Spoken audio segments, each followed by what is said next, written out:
오늘 말씀의 제목이 은혜의 보좌 앞에서 누리는 은혜라는 제목입니다.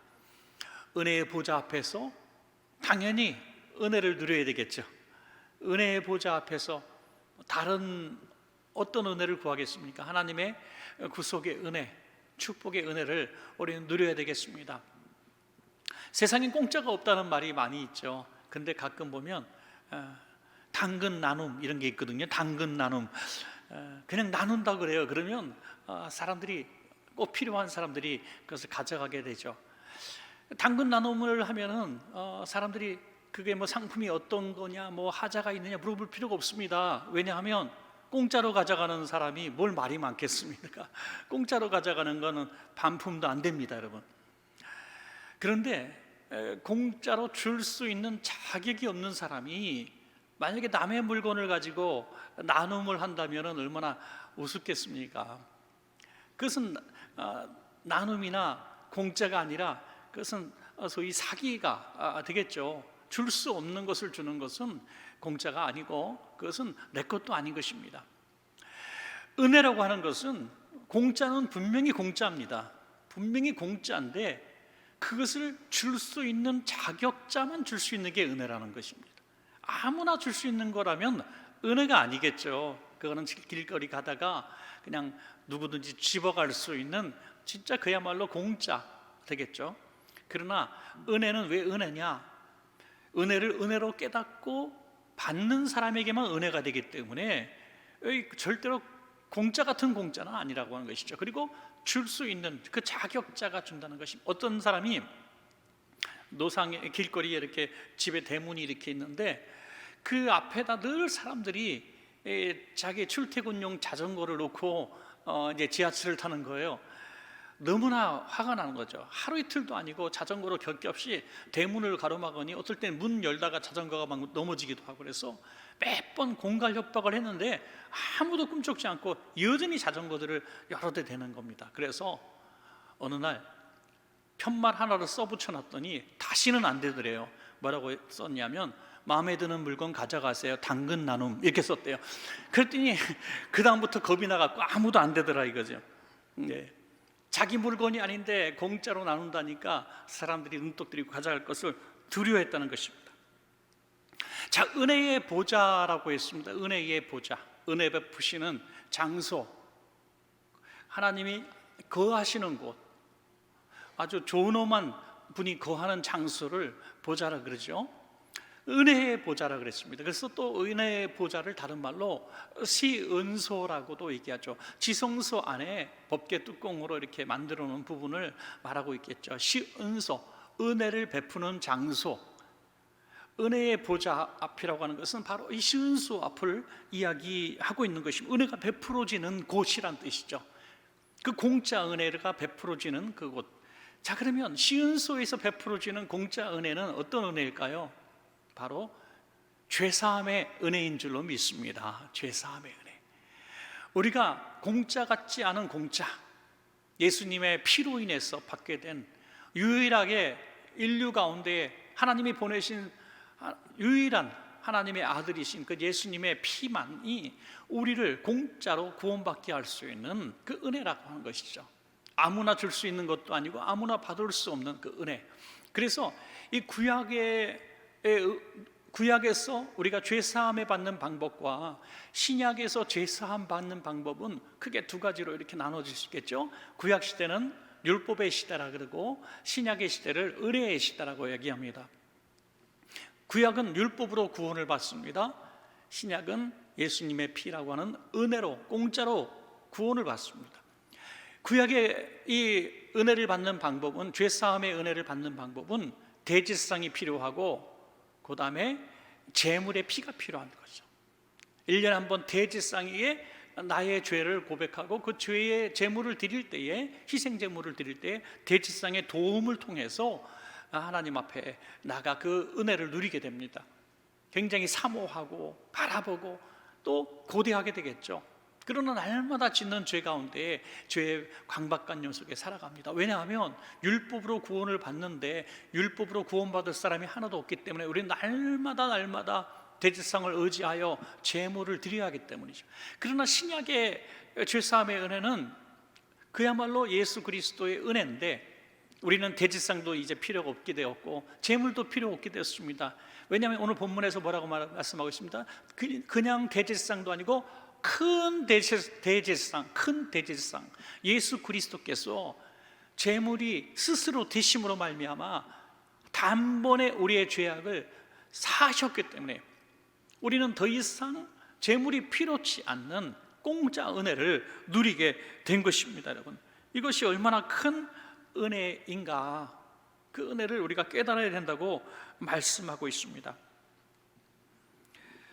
저는 그래서 오늘 이 본문을 중심으로 은혜의 보좌 앞에서 누리는 은혜 두 가지를 우리는 이런 믿음을 가지고 꼭 누려야 된다, 오늘 저와 여러분이 그 두 가지 은혜를 누려야 된다는 마음으로 이 말씀을 나누겠습니다. 오늘 예배를 통해서도 시시때때로 우리는 하나님의 은혜의 보좌 앞에서 깨닫는 자만이 누리는 그 은혜, 공짜 같지만 공짜 같지 않는 그 은혜를 누리는 그 은혜가 무엇인가, 두 가지로 말씀을 드립니다. 첫 번째는 긍휼히 여기심을 받는 은혜다는 거죠. 긍휼히 여기심을 받는 은혜, 불쌍히 여기심을 받는 은혜. 히브리서 4장 16절에서 이 두 가지 은혜를 다 말씀하고 있습니다.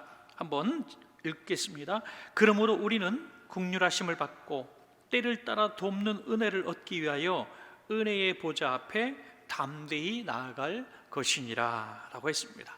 우리는 긍휼하심을 받고, 긍휼하심이 뭡니까? 불쌍히 여김을 받는다는 거죠.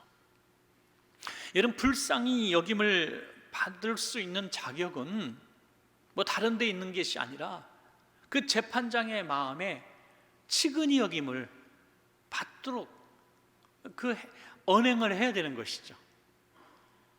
그 언행을 할 때에 참 불쌍하구나 하고 생각을 합니다. 여러분, 두 재판장이 있다고 생각합시다. 하나는 율법의 재판장이 있고 또 한 재판장은 은혜의 재판장이 있습니다. 똑같은 죄인입니다. 이 세상에 의인은 없기 때문에 모두가 죄인입니다. 그런데 율법의 재판장은 법대로 재판하는 거예요. 율법에 이렇게 하면 징계를 받고 구원받을 수 없으니 당신은 유죄요 라고 망치를 두드릴 수밖에 없습니다. 이게 율법의 재판장, 법대로 하면 유죄입니다. 은혜의 재판장은 누군가? 당신은 유죄입니다, 망치를 두들리고 하는데 아주 불쌍한 표정을 지으면서 저는 죄인입니다, 저는 죄인인 것 맞습니다, 전 죽어 마땅한 죄인입니다. 그런데 저는 예수 그리스도의 피가 저의 죄를 다 뒤집어 덮어 도말하신 것을 제가 믿습니다 하고 고백할 때에 재판장이 망치를 두드리다가 당신은 예수의 피 때문에 무죄가 되었습니다 라고 선언하는 것입니다. 이것이 바로 율법의 재판과 은혜의 재판의 큰 차이점이 되는 것입니다. 중요한 것은 긍휼히 여기심을 받기를 원한다면 내가 죄인인 것을 인정하고 고백해야 될 줄로 믿습니다. 여러분, 바리새인과 세리의 어떤 다른 고백이 있죠. 바리새인은 나는 이렇게 잘하고 저렇게 잘하고 이렇게 기도했고 저렇게 금식했습니다라고 막 자랑을 합니다. 우리 그리스도인들 가운데 뭐 이런 공동체 모임이기 때문에 우리는 뭐 서너 명이 모였다고 합시다. 자주 모이는 서너 명 가운데에 이런 사람을 참 만나보기는 쉽진 않지만 있다고 한번 가정해 봅시다. 만날 때마다, 이야기할 때마다 잘한 일들에 대해서 자꾸 자랑하고 자기가 행한 일들에 대해서 칭찬받으려고 하고 자꾸 이것을 공개하려고 하고 알아주기를 바라고 난 이런 사람이요라고 막 말하고 싶어하고, 이런 모습을 바라볼 때 주변에 있는 사람들이 그를 좋게 보지는 않을 겁니다.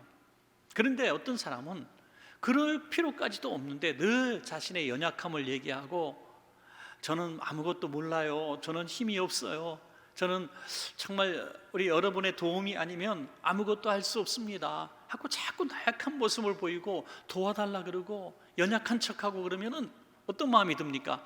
참 겸손하게 보이고 도와주고 싶고 그러지 않겠습니까? 오늘 세리와 바리새인의 자세가 달랐다는 거예요. 바리새인은 그렇게 스스로 자기의 의를 드러내는데 세리는 가슴을 칩니다. 하늘을 우러러보지도 못합니다. 그러면서 내가 하나님과 사람 앞에 죄를 지었습니다, 저는 죄인입니다 하고 가슴을 치며 울고 있습니다. 자, 누구에게 주님은 은혜를 베푸실까? 당연히 긍휼히 여기심을 받을 자에게 은혜를 베푸신다는 거죠. 긍휼히 여기심을 받을 자에게. 로마서 5장 20절에 여러분 잘 아시는 말씀대로 죄가 깊은 곳에 은혜가 더해진다 그랬어요. 죄가 많으면 은혜가 더해질까요? 그 뜻이 아니잖아요. 죄에 대한 자기의 정말 긍휼히 여기심을 받고 싶어하는 그 마음이 깊으면 깊을수록, 사도 바울처럼 날마다 하나님께 가까이 다가갈수록 나는 죄인의 괴수라고까지 고백하는 아주 철저한 죄의 죄책감과 죄의식이 있을 때에 하나님의 은혜가 이전보다도 크게 넘친다는 것입니다. 여러분, 신비 중에 신비입니다. 오늘 예배하는 여러분들 한번 스스로 한번 돌아보세요. 정말 어떤 예배에 가장 많이 눈물이 나고 은혜를 받았고 말씀이 다 내게 주시는 말씀 같고 옆에 있는 모든 집사님들, 성도님들이 다 나보다 나은 것 같고 나만 잘하면 될 것 같고 막 그런 날이 있지 않았습니까? 그런 날이 언제입니까? 바로 내가 막 강하게 죄의식이 있을 때예요. 내가 정말 잘 못한다고 생각할 때, 하나님 앞에 내가 부끄럽다고 생각할 때에 그렇게 되는 것이죠. 그럴 때에 이것은 은혜 받았다라고 얘기할 수 있는 거죠.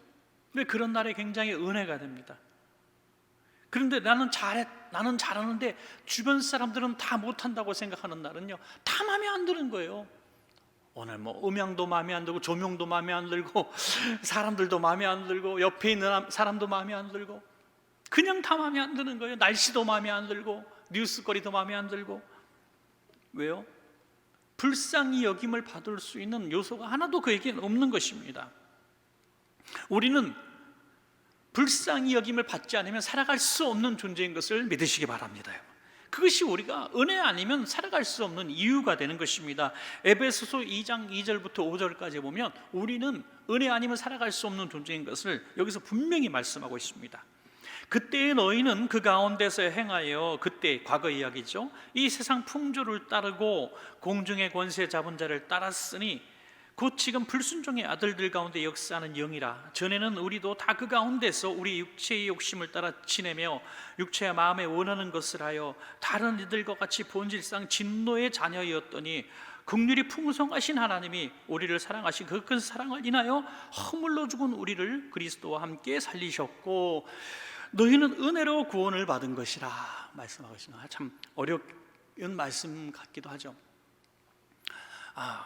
제가 오늘 이 설교를 드리면서 오늘 이 본문을 얘기하면서도 내가 다 할 수 있다, 나는 괜찮아, 뭐 이렇게 할 수 있다, 이것이 별로 좋지 않은 거다 하는 생각이 또 들었습니다. 왜냐하면 제가 지금 월요일날 치아를 하나 뽑았거든요. 여기에 뽑았는데 아주 뽑고선 여기가 아주 안 좋아가지고 우리 집사님께서 저기 인공 치아를 넣고 지금 그래서 대공사를 했어요. 그래서 되게 힘이 들어요. 자꾸 목소리가 새 나갑니다. 근데 어저께 신방이 있어가지고 어쩔 수 없이 신방을 취소할 수 없어서 하나님 어떻게 뭐 되겠죠 하고 말씀을 전하려고 우리 부목사님한테 몇 마디 이렇게 했는데 또 설교를 했는데 제가 자꾸 소리가 쉑쉑 새어나가지 않아요? 그랬더니 목사님 발음이 똑바르고 괜찮아요 그러는 거예요. 거기 쏘가가지고 오늘 수요일에 제가 설교하고 있는 거 아니에요? 제가 만약에 그때 목사님 평소처럼 발음이 좀 이상해요, 자꾸 목소리 소리가 새요, 이렇게 말씀해 주셨더라면 오늘 부목사님 중에 한 분을 이렇게 뭐 제비뽑기를 해서 세울 텐데 괜찮다니까 섰는데 제가 지금 이 시간에 괜찮은 것 같지가 않아요. 발음을 똑바로 하려고 너무나 땀을 흘리다 보니까 본문이 생각이 안 나. 지금 막 그 정도로 어쨌든 해보려고 막 애를 쓰니까 어쨌든 이 자리에 또 이렇게 또 은혜를 구하게 되는 거죠. 여기 보니까 여러분들 자꾸 이제 집중시키기 위해서 좀 재밌는 얘기를 했습니다. 자, 과거에 우리는 어떤 존재였는가? 첫 번째 보니까 과거에 우리는 이 세상 풍조를 따라 살았다. 세상 풍조를 따라 살았다. 돈, 권력, 명예, 쾌락 등을 쫓는 세상의 우상 숭배자들과 우리는 전혀 다를 바가 없었다. 육체의 사람들이다. 이렇게 얘기합니다. 그 율법으로 구원을 받을 수 없는 이 세상 풍조를 따르는 세상 사람이었다는 거예요. 또 두 번째, 공중 권세를 잡은 자를 따라다녔다. 이건 영적인 부분이죠. 조금 전에는 육체의 노예로 살았고, 두 번째로는 공중 권세 잡은 자의 노예로 사는 영적 노예로 살았다는 거죠. 마음이 병들고 삶이 병들고, 그래서 우리 신앙이 망가지고 깨어지는 그런 모습, 본질상 진노의 자녀의 삶을 살았다는 거죠. 그래서 어떻게 됐다는 거예요? 세 번째로, 우리가 죽었었다. 우리가 풍조를 따라 살고 공중권세 마귀에게 쫓겨다니고 끌려다니고 살다 보니까 우리는 죽은 삶을 살았다는 거예요. 이게 과거의 우리라는 것입니다. 우리의 신분이라는 것입니다. 도무지 하나님의 은혜 받을 수 있는 자격이 한 개도 없었다는 거예요. 그런데 왜 우리에게 은혜를 베푸셨는가? 우리가 불쌍해서 우리를 구원하셨다는 거예요. 불쌍해서. 여러분, 이 세례라는 것이 뭡니까? 죽은 자가 다시 거듭나는 것입니다.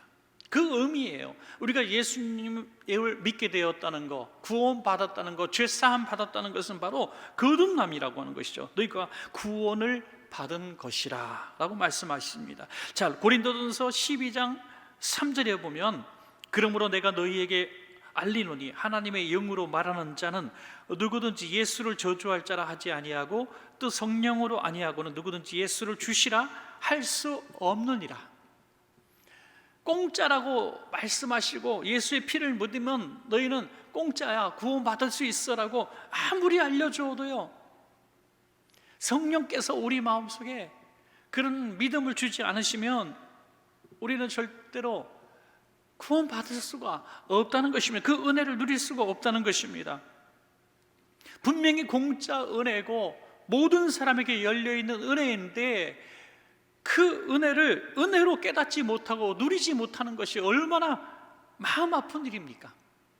그런데 우리가 예수를 믿기 위해서 몸부림치고 노력하고 수많은 책을 읽고 무슨 몇 년 과정의 공부를 한 것이 아닌데, 우리가 은혜로 예수 그리스도가 나의 구주이신 것이 믿어지고 내가 은혜로 구원받은 것이 믿어진다고 하는 것은, 이것은 성령님께서 우리를 누구보다 불쌍히 여기셨다는 증거라는 것입니다. 불쌍히 여기셨다. 여기서 불쌍히 여기실 만한 뭐 다른 점이 있었을까 하는 생각을 합니다. 우리가 인간적으로 바라볼 때도 우리 가족 중에 우리 자녀들이 있을 때 누구 하나를 불쌍히 여긴다라고 생각할 때 모든 자녀가 다 불쌍히 여기죠, 부모들은. 그러나 모든 아들, 딸이 다 불쌍히 여김을 받아도 어떤 자녀가 특별히 더 불쌍해요? 좀 다른 형제자매보다 조금 항상 처지고 못하는 사람, 이러면 제일 불쌍하지 않아요? 더구나 장애가 있다든지 좀 뭐 성장이 느리다든지 뭐 이러면은 더 많이 불쌍하겠죠. 여러분, 우리가 그렇게 불쌍하게 보였다는 거예요, 하나님의 눈에. 그 불쌍하게 보인 그것이 실제로 세상 사람들과 비교해 봐서 불쌍할 만큼 못 배우고 가난하고 힘없고 뭐 그렇다는 개념을 초월하는 거예요. 그런 것이 아니라 하나님의 은혜를 갈망하고 긍휼히 여기심을 받기를 얼마나 사모했는가, 이것이 중요하다는 거죠. 지금도 마음이 완악하고 황팡한 사람들에게 복음을 증거하면 꼭 예수 믿어야만 살 수 있는 형편과 삶인데도 불구하고 아유, 예수를 믿느니 내 주목을 믿어라 이러는 사람이 있어요. 참 진짜 답답하고 불쌍하고 참 그렇죠. 그러나 어떤 사람은 많은 것을 가지고 명예도 있고 권세도 있는 사람인데 복음을 증거하니까 내가 예수를 믿어야 되겠어요, 하나님의 은혜 아니면은 살아갈 수가 없을 것 같아요 라고 고백하는 사람이 있을 수 있다는 것이죠. 그러므로 오늘부터 우리 늘 생각하면서 어떻게 하면 내가 하나님의 긍휼하심을 받을 수 있을까? 이것을 깨닫는 자는 복이 있을 줄로 믿습니다. 여러분, 다윗이 어떻게 긍휼을 받았습니까? 다윗이 왕이에요. 모든 걸 누린 사람입니다. 그런데도 긍휼의 여기심을 받을 수 있었습니다. 그것은 자기의 죄악에 대해서 철저하게 가슴 아파하고 회개할 줄 아는 것입니다. 이것이 바로 긍휼의 여기심을 받았던 방법이죠. 사도 바울도 마찬가지 아닙니까? 사도 바울이 큰 죄를 지긴 했습니다마는 사도 바울보다 훨씬 더 그리스도인을 박해한 사람들이 널리고 널렸습니다. 죄가 많아서 사도 바울이 하나님의 긍휼하심을 더 많이 받은 것이 아니라 그 주변에 정말 예수님을 못 박아 죽인 군병들도 있었고 잡아 죽인 대제사장들도 있었고 바리새인들도 있었지만 왜 사도 바울이 누구보다 하나님의 긍휼의 여기심을 받았습니까? 누구보다 자신이 죄인인 것을 고백했기 때문입니다. 여러분. 그러므로 오늘 내가 하나님의 긍휼하심이 너무너무 필요한 존재인 것을 깨닫는 이 죄의식, 죄의 자각, 이런 모습이 있어서 여러분들 은혜의 보좌 앞에서 그 누구보다 하나님의 은혜를 풍성히 받는 욕심꾸러기들 다 되시기를 축원합니다. 자, 마지막 두 번째는 때를 따라 도우시는 은혜를 받기 위하여 은혜의 보좌 앞에 나가야 된다는 것이죠. 자, 히브리서 4장 16절을 다시 한번 우리 같이 읽어보겠습니다. 시작. 그러므로 우리는 긍휼하심을 받고 때를 따라 돕는 은혜를 얻기 위하여 은혜의 보좌 앞에 담대히 나아갈 것이니라. 아멘. 때를 따라 돕는 은혜를 받기 위하여 은혜의 보좌 앞에 나가라. 때를 따라 돕는 은혜, 지금 필요한 은혜가 있으면 주님 앞에 나아가서 구하라는 것이죠. 사랑하는 여러분, 오늘 우리 기도하러 오셨습니다. 오늘 수요 기도에 우리가 기도하러 이 바쁜 시간에, 명절 준비하기 너무너무 바쁜 이 시간에 주님 앞에 왔습니다. 그러면 주님 앞에 온 이유 중에 어떤 중요한 부분은 하나님께 도움을 구하기 위해서 우리가 온 것입니다. 하나님의 은혜를 내가 구하기 위해서. 그 은혜를 내가 하나님의 은혜 아니면 이것을 얻을 방법이 없습니다. 그런 확실한 생각과 믿음을 가지고 하나님 앞에 구하라는 거죠. 저는 이렇게 말씀드려도 되는지 모르겠습니다만 식당에 갔어요. 식당에 가서 뭘 먹을까? 뭐뭐 잠깐 거리다가 뭘 주문을 하죠. 주문을 하고 내 상에 앉아 있습니다. 그리고 이것이 오늘 나올까 내일 나올까 고민하고 갈등하는 사람은 아무도 없습니다. 주문하고 앉았기 때문에 좀 늦어질지언정 그것이 금방 벨 번호가 울릴 것을 다 알고 있습니다. 왜? 내가 주문한 것이기 때문에. 여러분, 저도 마찬가지지만 이렇게 말씀을 드리긴 하지만 하나님, 내가 이런 것이 필요합니다. 좀 우스갯소리로 하나님, 제가 짜장면이 필요합니다. 하나님, 지금 라면이 필요합니다. 이렇게 구하고서 잠깐 기다리는 이 순간에 정말 그것을 하나님이 주실까라는 것이 식당에서 내가 주문한 것 이상으로 믿지 못하고 있는 것이 우리의 믿음이 아닌가. 식당에서 내가 내 돈 내고 내가 주문하고 당연히 주실 줄 아는데 하나님 앞에서 우리가 기도하고 구한 것은 받은 줄로 믿으라고 했는데 그것을 우리가 설마 주실까? 설마 주실까? 어떤 동영상에 보니까 아프리카 쪽인지 어딘 쪽인데 하여튼 그 목사님이 기도해주고 하는 건데 영화의 한 장면 같았어요. 기도해주고 하는데 어떤 장애를 입은 사람이 왔는데 막 믿음으로 기도했는데 그 사람이 진짜 걸었어요. 걷는 거 보고 그 사람은 걷는데 목사님은 기절했어요. 진짜 걸어갖고 너무나 놀라갖고 심장마비. 평생 처음 본 환경을 자기 손에 의해서 일어나니까 기절을 해버렸다. 여러분, 하나님의 응답이 정말 나를 심장마비 걸리게 할 정도로 믿지 못하고 있다면 그것이 때를 따라 돕는 하나님의 은혜를 구할 수 있는 사람인가 하는 것이죠. 인생에 한 번 기회를 주신다면 한 가지만 묻는다면 이런 것이 아니라 때를 따라 마치 하루 세 끼를 먹듯이 세 번의 새끼를 기도하라는 이런 말씀처럼 들리는 것입니다. 여러분, 이 만나가 뭐죠? 신명기 8장 3절에 만나를 내게 먹이신 것은 사람이 떡으로만 사는 것이 아니요 여호와의 입에서 나오는 모든 말씀으로 사는 줄을 내가 알게 하려 하심이라. 아멘.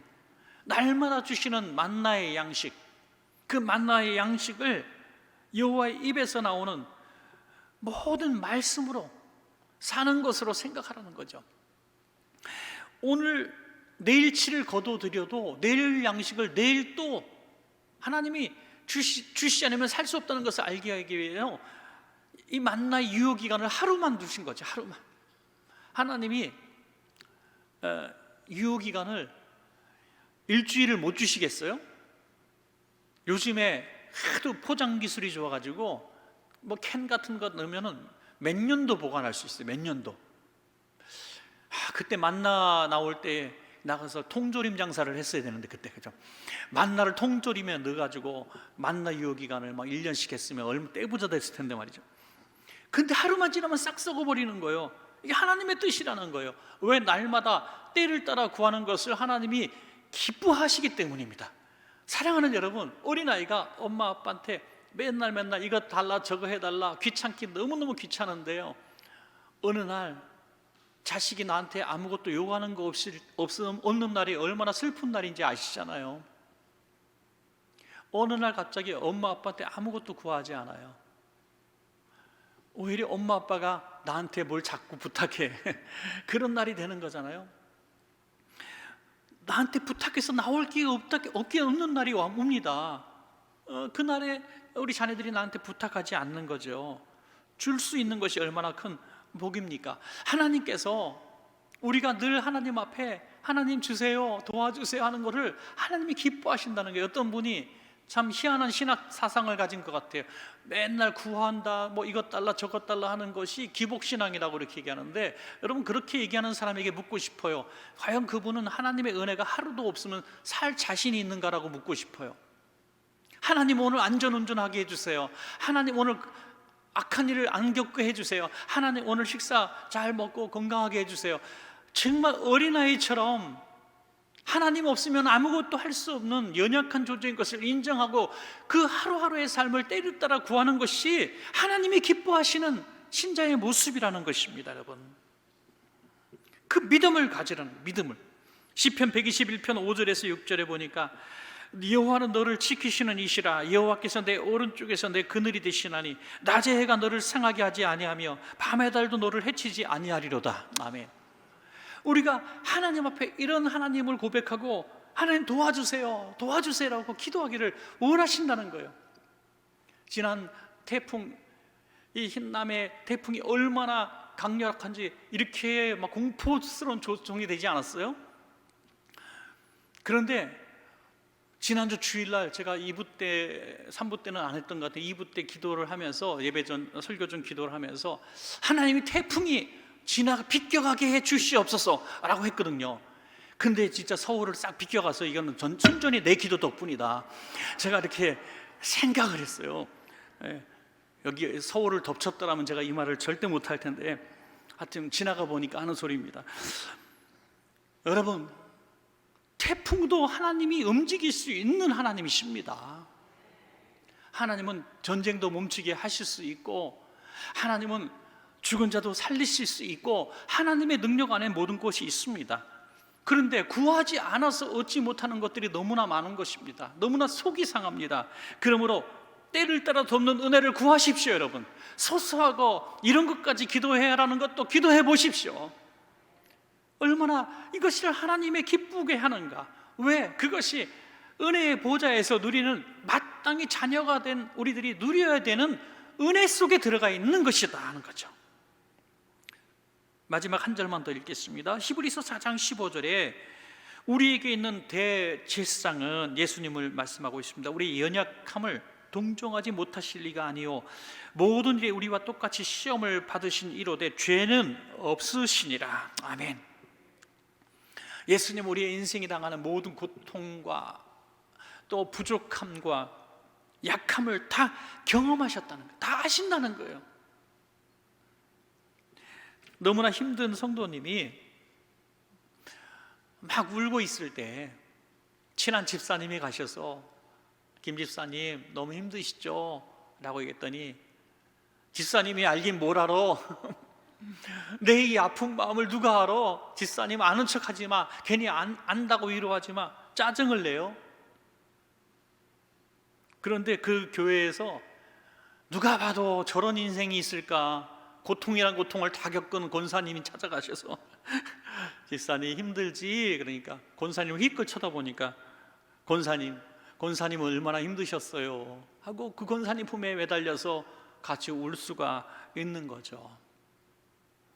여러분, 우리가 예수님 앞에 와서, 은혜의 보좌 앞에 와서 주님 아시지요? 내가 지금 얼마나 마음 아파하는지 아시지요? 내가 지금 얼마나 모욕감을 느끼는지 아시지요? 내가 지금 너무나 슬픈지 아시죠? 이렇게 말씀하실 때 예수님은 다 안다라고 말씀하신다는 거예요. 다 안다. 그런 예수님께서 은혜의 보좌에 딱 앉아 계시는 거예요 지금.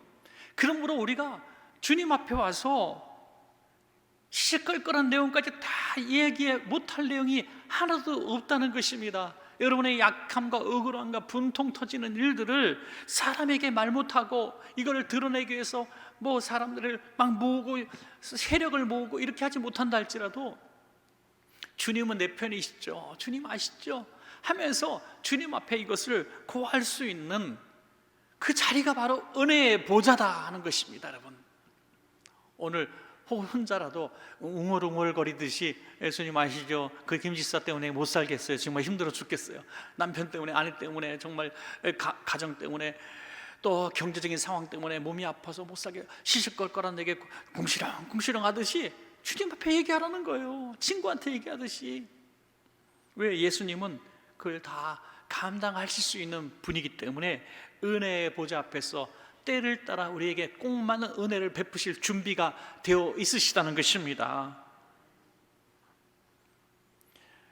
우리를 위해서 스스로 제물이 되셔서 휘장에 찢어지듯이 그의 몸이 찢겨지시면서 우리를 하나님과 화목하게 하신 그분께서 다 얘기하라고 하는데 제가 신앙 연조가 몇 년인데 이런 것까지 말씀드립니까? 하면서 그럴 필요가 없다는 거예요. 오늘 기도 시간에 한번 그런 재미있는 기도라도 한번 해보세요. 그냥 원색적으로 아유 그 사람 때문에 못 살겠어요 예수님 진짜. 아 그니는 왜 그런데요? 그냥 그렇게 해보라는 거예요. 우리 한참 하다 보면요 하나님께서 우리 마음속에 가장 좋은 결론을 주실 거예요. 선한 마음을 주실 거예요. 뭐 한 가지만 말씀을 더 드리겠습니다. 제가 이제 영상물을 좀 보다가 보니까 어떤 목사님이 이제 꽤 한국에서 유명한 목사님이 하신 얘기라 이름을 말하면 다 알까봐 그 목사님이 하신 후배 목사 얘기를 하시더라고요. 그 후배 목사님이 어떤 중견 교회에 담임으로 계시다가 그 어떤 한 분하고 너무너무 사이가 안 좋았는데 그분이 결국에는 문제를 크게 일으켜서 이 목사님을 그 교회에서 목회를 할 수 없도록 쫓아내는 역할을 했다는 거예요. 물론 그 혼자 힘으로는 그렇게 할 수 없었겠죠. 그분이 막 주동 세력이 됐던 거죠. 그래서 너무너무 그분이 미웠어요. 막 마귀처럼 보였어요. 그래서 막 가슴에 이 목사님은 한이 맺히고 너 그 미움 때문에 목회를 더 이상 할 수가 없었대요. 그런데 얼마 지나지 않아 그 주동자인 그분이 갑자기 이름 모를 원인 모를 질병에 걸려 있어서 갑자기 돌아가시게 됐다는 거예요. 시름시름 앓고 계시는데 그분이 사람을 통해서 이 목사님을 찾는다는 얘기를 들어요. 목사님 와서 기도해 주세요. 나는 자기가 쫓아보내서 지금 목회도 못하고 실직 상태에 있는 그 목사님한테 자기를 위해서 기도해 달라 그러니까 안 갑니다 그랬대요. 안 갑니다, 못 갑니다. 내가 왜 가요? 화가 나서 그랬는데 그렇게 거절했는데 성령님이 마음속에 그래도 가서 기도해 줘야 되지 않겠냐, 내가 목사인데 기도해 줘야 되지 않겠느냐, 그런 마음을 주셔서 억지로 가서 기도해 주러 갔답니다. 갔더니 그분이 목사님 죄송합니다, 잘못했습니다, 제가 이 말씀을 꼭 드려야 내가 죽을 눈을 감을 수 있겠습니다 하고 눈물 흘리며 용서를 구하는 것입니다. 그래서 목사님하고 그 성도님하고 손 붙들고 같이 울면서 하나님 앞에 병 낫기를 위해서 기도했다는 겁니다. 그런데 놀랍게도 그 은혜를 누가 제일 많이 받았느냐? 바로 이 목사님이 받았다는 거예요. 이 가슴 속에 그 목사님 표현에 의하면 가슴 속에 이따만한 것이 있었는데 그게 뚝 떨어져 버리더라는 거예요. 뚝 떨어져 버려. 모든 미움과 원망들이 확 떨어지면서 사랑하는 마음으로 확 변화되니까 하나님이 그 목사님에게 한없는 은혜를 그 이후에 베풀어 주셨다는 것입니다. 여러분, 그분은 그래서 늘 이런 얘기를 하고 다니는데 그분의 설교의 메시지의 가장 중요한 부분은 사랑합시다, 용서해 줍시다. 용서하고 사랑하면 내가 삽니다 그러더래요. 사랑하면 용서하면 내가 삽니다. 예. 때를 따라 돕는 은혜라는 것은 바로 순간순간에 성령님이 감동을 주셔서 순종케 하시는데, 때로는 무거운 짐일 수도 있고 왜 나만 가지고 그러십니까? 잘못은 저 사람이 했는데 라고 내 마음속에 화가 여기 있고 미움이 있고 저 사람의 문제를 풀어주시는 것이 나를 때를 따라 돕는 것이죠, 이렇게 말할 수 있는데 어떨 때는 아니라는 거예요. 하나님이 나를 변화시키는 것도 때를 따라 돕는 은혜라는 것입니다.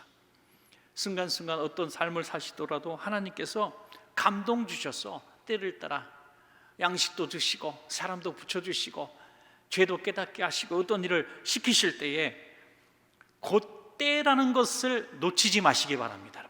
때는 지나가면 다시 오지 않습니다. 그 때를 잘 붙잡으셔서 하나님께서 은혜의 자리로 부르시는 그것을 깨닫고 그 때를 따라 주시는 하나님의 은혜, 그때 꼭 순종함으로 누리시기를 주의 이름으로 축복합니다.